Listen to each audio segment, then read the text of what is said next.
તમારે પણ લાંબા ગળાના બ્લાઉઝ શોલ્ડરથી પડી જાય છે અથવા તો દોરી લગાવી જ પડે છે તો તમે પરફેક્ટ વિડીયો પર આવ્યા છો.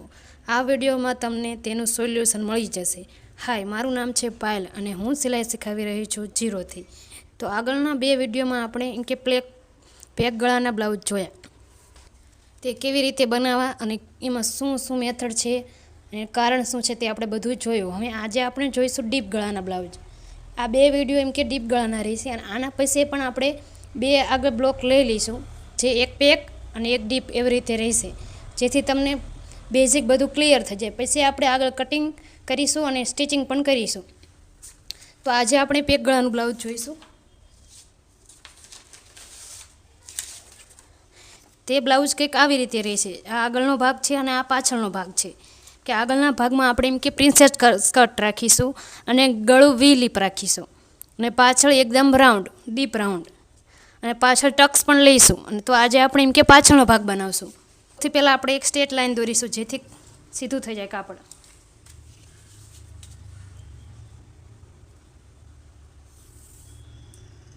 અહીંયાથી સ્ટ્રેટ લાઈન દોરી દીધું. મેઝરમેન્ટ મારું નહીં હોય ત્યાં તમને સ્ક્રીનમાં દેખાઈ જશે.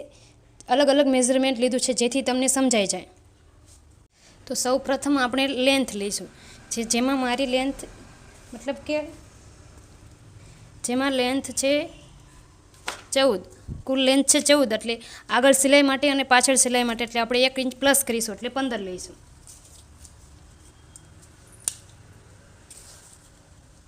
તો અહીંયા પણ 15 ઇંચ માસ્ક કરી દઈશું, પણ અહીંયા પણ એટલે જેથી સીધી લાઈન થઈ જાય. અહીંયા આપણે એક સ્ટ્રેટ લાઈન દોરી દઈશું.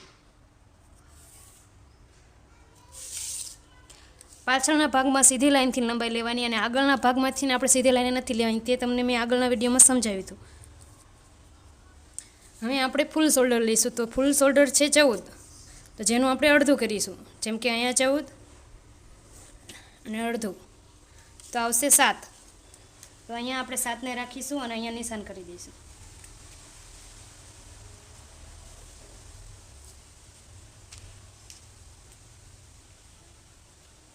અહીં 7 પર નિશાન કરી દઈશું અને અહીંયાથી 1 ઇંચ ડાઉન જઈશું. બધાને 1 ઇંચ જવાનું છે, જે ફિક્સ છે. અને અહીંયાથી 2 અને અડધું લઈશું, 2.50, તે પણ ફિક્સ છે. અને અહીંયાથી આપણે ક્રોસ લાઈન દોરી દઈશું. આ બધા બ્લાઉઝમાં આ ફિક્સ જ રહેશે. હવે અહીંયાથી આપણે આર્મહોલ લાઈન દોરવાની છે. તેના માટે આર્મહોલ ફોર્મ્યુલા જોઈ લઈશું. જેમ કે આ આર્મહોલ ફોર્મ્યુલા આપણે અહીંયા ડીપ ગળાનું બનાવી રહી છીએ, તો ડીપ ગળાનું. અને આમાં ચેસ્ટ છે આપણે 32 ઇંચ, તો તે આ લાઈનમાં આવે છે. તેથી આપણે આ લાઈનને સીધી આવી રીતે જોઈશું. તો ચેસ્ટ ભાગ્યા 6 પ્લસ 0.50. તમારી આમાંથી જે પણ લાઈનમાં આવતી હોય તે તમારે સીધું જોઈ લેવાનું છે. આ લાઈન જ લેવાની છે. આ ડીપ ગળાની છે, આ પેક નહીં લેવાનું. એટલે આ લાઈનમાં આવે છે. એટલે આ ચેસ્ટ છે 32, એટલે 6 પ્લસ,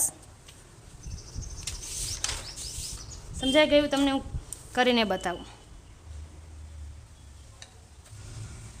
જેમ કે આપણી ચેસ્ટ છે 32 ભાગ્યા 6 પ્લસ કરવાનું છે 0.5. સમજાઈ ગયું? એટલે આપણી લેન્થ આવી ગઈ 5.8. તો આ 5.8ને આ જાય આપણે 1 ઇંચ ડાઉન ગયા છીએ, નીચે ગયા છીએ, ત્યાંથી લેવાની છે. તો 5.8ને કેવી રીતે લઈશું? તો અહીંયા 5 અને અહીંયા બીજા 5 એટલે 6, 7 ને આ 8 અહીંયા આવશે. સમજાઈ ગયું? આગળ જેમ મેં તમને સમજાવ્યું તેમ અહીંયાથી આપણે લાઈન દોરી દઈશું. આ છે આપણી ચેસ્ટ લાઈન.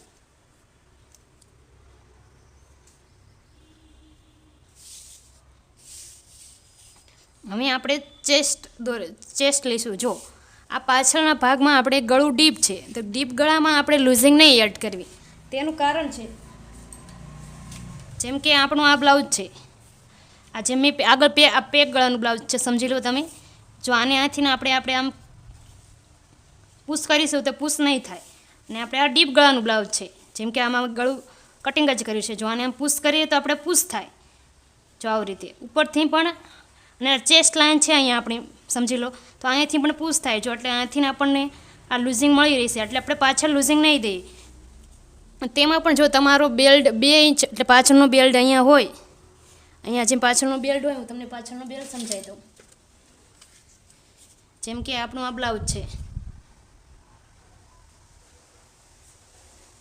આ ગળું ડીપ છે, તો આ બેલ્ટ, આ અને આ ગેપ વચ્ચેને આપણે બેલ્ટ કહીશું. તો આ પાછળનો બેલ્ટ જો તમારે 2 ઇંચ કરતાં ઓછો હોય તો ચેસ્ટ ભાગ્યા 4 કરવાના અને -1/2 ઇંચ કરવાનો છે. અને જો તમારો બેલ્ટ આ 2 ઇંચ કરતાં પ્લસ હોય એટલે 2 ઇંચ કરતાં વધારે હોય તો તમારે ચેસ્ટ ભાગ્યા 4 જ કરવાનો છે ખાલી.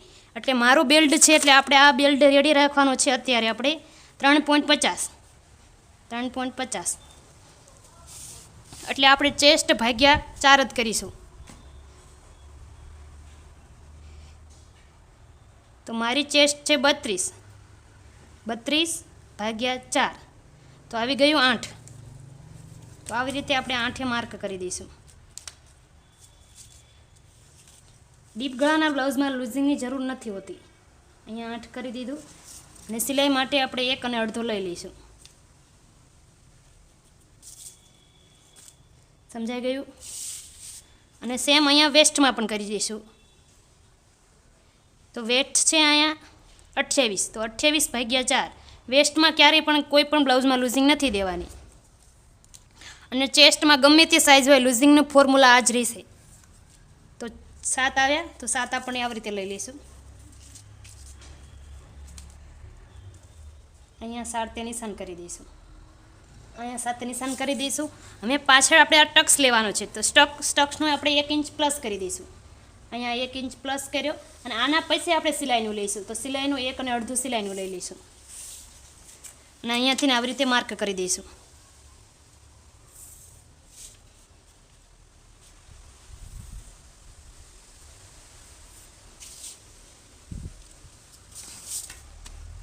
આટલું બધાને સમજાઈ ગયું? જો હવે મેં તમને સમજાવ્યું એમ કે આ આપણું ડીપ છે, એટલે ડીપ છે એટલે જેથી ને આમ કરશું એટલે આપણો આ શોલ્ડર આગળ જશે. હું તમને ડ્રોઈંગ દ્વારા સમજાવું. જેમ કે આપણો આ પેક ગળાનું બ્લાઉઝ હતું, આપણે જે આગળ સમજા આ પેક, અહીંયાથી આપણે લાઈન દોરી હતી, અહીંયા 1 ઇંચ ડાઉન ગયા હતા અને આપણે અહીંયા 2.5 ગયા હતા, એટલે 1, 2 અને અડધું, અને આવી રીતે આપણે ક્રોસ લાઈન દોરી હતી એટલે આને માઇનસ કર્યું હતું. તો આપણું ગળું અહીંયા જ આવતું હતું, તેના માટે આપણે એટલું જ માઇનસ કર્યું હતું. પણ જ્યારે આપણે આ ડીપ ગળાનું છે એટલે આ ડીપ ગળાના બ્લાઉઝમાં જેમ અહીંયા આપણું શોલ્ડર છે, તો અહીંયા આપણે 1 ઇંચ ડાઉન ગયા અને અહીંયા 2.5 નિશાન કર્યું. આપણે એટલું અહીંયા ક્રોસ લાઈન દોરી દીધી. પણ ડીપ ગળાનું બ્લાઉઝ છે એટલે જેથી આપણું બ્લાઉઝ છે ને આવી રીતે ક્રોસ થઈ જશે, એટલે તે અહીંયા શોલ્ડર લાઈનથી નીચે જશે. એટલે આપણે તેને પહેલેથી જ માઇનસ કરવાનું છે, જેથી આપણે પછી પ્રોબ્લેમ ના આવે. તો તેના માટે આપણે અહીંયા માઇનસ કરી દઈશું. તે માટે આપણે શોલ્ડર માઇનસ ચાર્ટ જોઈ લઈશું. આ શોલ્ડર માઇનસ ચાર્ટ છે, આનો સ્ક્રીનશોટ પણ લઈ શકો છો તમે. આને જોવાનું કેવી રીતે? આપણે તેના માટે આપણે એમ કે પાછળનું ગળાની લંબાઈ જોવાની છે. તો તે લંબાઈ આપણે કેવી રીતે કાઢીશું તે હું સમજાવું. જેમ કે આ પાછળનો બેલ્ટ આપણે રાખ્યો 3.5નો અને પાછળની મારી લંબાઈ છે 14. આ 14 છે પાછળની લંબાઈ. એમાં માઇનસ આપણે 3.5 આપણે એમ કે માઇનસ કરવાનું છે. તો આપણે માઇનસ કરી દઈશું તો આપણને મળશે અહીંયા 10.5. એટલે આપણા પાછળના ગળાની લંબાઈ આપણે રહેશે 10.5. હવે આને જોવાનું કેવી રીતે? તો આપણું રેડી શોલ્ડર છે આપણું રેડી શોલ્ડર છે 2.5. તો પહેલાં આપણે જોઈશું આ બધા રેડી શોલ્ડર. તમારું રેડી શોલ્ડર જેમાં પણ આવે છે તે તમારે જોઈ લેવાનું. જો કે આ મારો રેડી શોલ્ડર આવે છે 2.75, એટલે આમાં આવે છે 2.75 સુધી આમાં આવશે. એટલે અને પછી આગળ 3થી આમાં આવશે. જો તમારો 3 હોય તો તમારે આને જોવાનું છે, અને જો આ અહીંયાથી અહીં સુધીનું હોય તો આને જોવાનું છે. તો મારો આવે છે આમાં, તો આપણે આને જોઈશું. તો પહેલાં રેડી શોલ્ડર આપણને મળી ગયો. પહેલાં આપણે રેડી શોલ્ડર જોવાનું, પછી ગળાનો શેપ જોવાનો છે. તો ગળાનો શેપ કેવી રીતે છે? આપણે રાઉન્ડ પાછળમાં, તો રાઉન્ડ આ લાઇનમાં આવશે. આ ચોરસ છે, આ રાઉન્ડ છે, અને આ માટલા, અને આ પાન છે, આ વી છે, અને આ વી લીફ. તો મારો અત્યારે છે રાઉન્ડ, એટલે રાઉન્ડ આમાં જોવાનું છે. અને ગળાની લંબાઈ કેટલી છે? 10.5. તો 10.5 આમાં આવે છે, એટલે માઇનસ કેટલું થાય છે? 1.6. એટલે એક અડધા ઉપર એક લાઈન. તો આ માઇનસ કેવી રીતે કરવાનું સમજાઈ ગયું. હવે આપણે માઇનસ ક્યાં કરવાનું એ જોઈ લઈએ. તો આપણું આ જ્યાં 1 ઇંચ આપણે જ્યાં 1 ઇંચ નીચે આવ્યા છે ત્યાંથી આપણે મેઝર ટેપ રાખીશું અને અહીંયાથી આપણે 1 અને આ અડધો અને આ એક લાઈન અહીંયા દેખાય છે બધાને. આ એક લાઈન હું તમને આવી રીતે સમજાવું. જો આ 1 ઇંચ અહીંયા આવશે અને અડધો અહીંયા અને આ એક લાઈન અહીંયા તેને આની સાથે રાખવાનું અને અહીંયા એક માર્ક કરી દેવાનું. એટલે આ આપણું એટલું માઇનસ થઈ જશે. સમજાઈ ગયું. તો આપણે આ ભાગ કેટલો મળ્યો તે જોઈ લઈશું. જેમ કે આપણો આ ભાગ મળ્યો છે આપણને 5.25 ઉપર એક લાઈન. તો અહીંયા પણ આપણે એમ કે અહીંયા સીધી લાઈન દોરવાની છે. તે સીધી લાઈન દોરવા એમ કે સીધી જ થાય તે માટે આપણે જોઈ લઈશું. એટલે અહીંયા પણ માર્ક કરી દઈશું જેથી આપણી લાઈન સીધી થઈ જાય. તો અહીંયાથી આપણે આવી રીતે સીધી ડ્રો કરી દઈશું.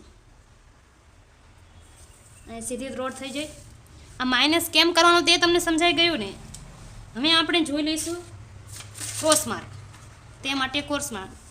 તો મારી ચેસ્ટ છે 32. તો 32 આ લાઈનમાં આવે છે અને આપણે અત્યારે બનાવી રહ્યા છીએ પાછળનો ભાગ એટલે 1 ઇંચ ક્રોસ માર્ક થશે. તો 1 ઇંચ અહીંયાથી ક્રોસ રાખીશું અને અહીંયા 1 ઇંચે માર્ક કરી દઈશું. થઈ ગયું.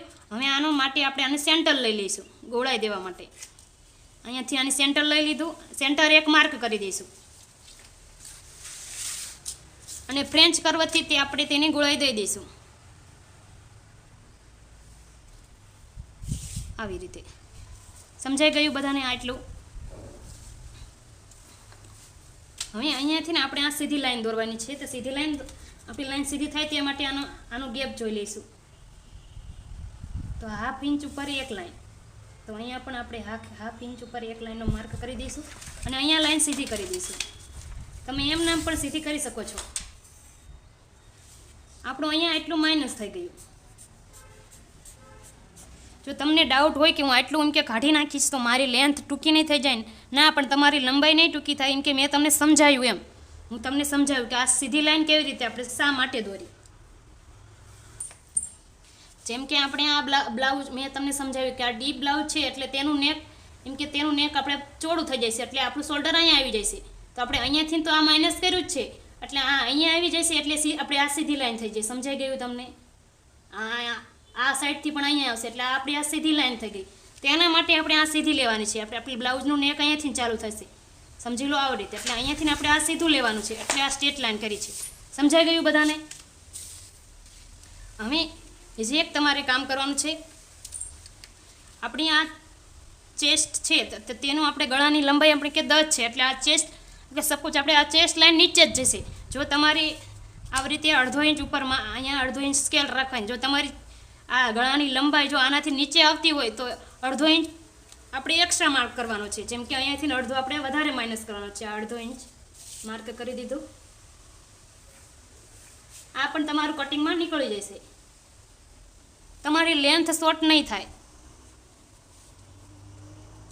અને અહીંયાથી આપણે એક લાઈન ક્રોસ જવાનું છે આવી રીતે. એક લાઈન ક્રોસ જઈશું. હવે આપણે રેડી શોલ્ડરનું માર્ક કરી દઈશું. તો રેડી શોલ્ડર છે 2.5 2.50. તો આપણે એમાં 1 પ્લસ કરીશું એટલે 3.50 થઈ જશે. તો 3.50 ને આવી રીતે સ્ટ્રેટ લાઈનથી જ લઈ લઈશું. આ 3.50. આ ગળાની ચોડાઈ ઓટોમેટિક મળી જશે. તે આપણે લેવાય નથી. જે આ મળી તે જ આવી જશે. હવે અમે આગળનો ભાગ બનાવ્યા પછી આ પાછળનો ભાગને આ પાછળ બેલ્ટ કેવી રીતે બનાવો તે આપણે આગળના વિડીયોમાં જોઈશું. આમાં કોઈને ડાઉટ હોય તો કમેન્ટ કરી શકે છે. Thank you everyone.